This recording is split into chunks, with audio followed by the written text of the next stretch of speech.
dan juga aliansi mahasiswa Aceh menyuarakan mosi tidak percaya terhadap kinerja dan kebijakan pemerintah Aceh.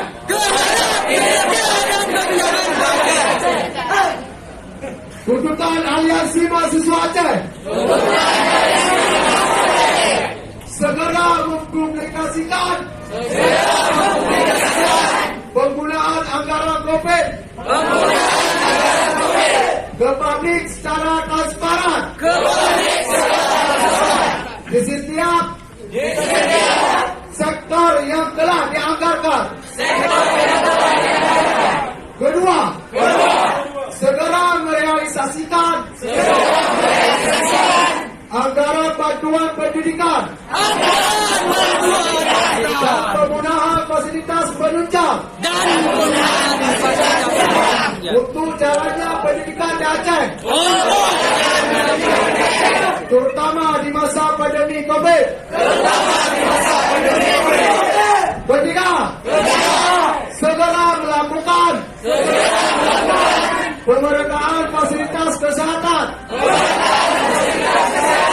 tenaga medis, alat kesehatan, tempat isolasi rawat pasien COVID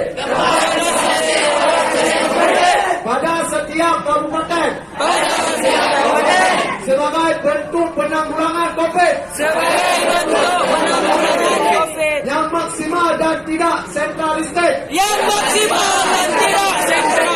Keempat, memperjelas sistem zonasi COVID-19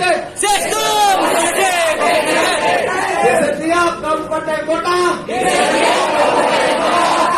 untuk zona merah,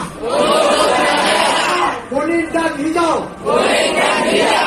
Kelima, segera memberikan perhatian khusus terhadap pekerja yang kehilangan pekerjaan selama masa pandemi COVID.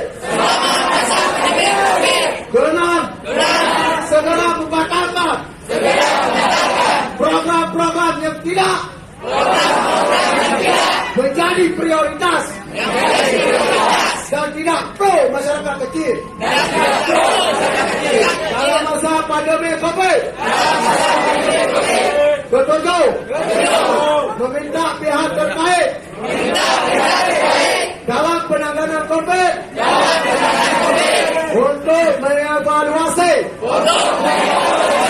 kinerja tim gugus COVID. Aliansi mahasiswa Aceh memberikan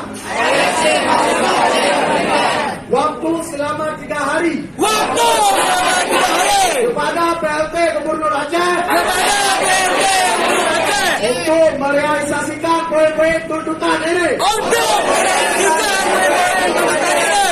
Koordinator aksi dari administrasi yang terjadi PLT Gubernur Aceh Insinyur Nurul Reza tidak berarti menandatangani hidup mahasiswa.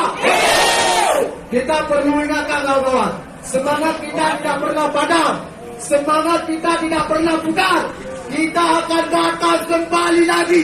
Kita akan menyuarakan lagi kepentingan masyarakat Aceh yang hari ini dikhianati oleh pemerintah Aceh.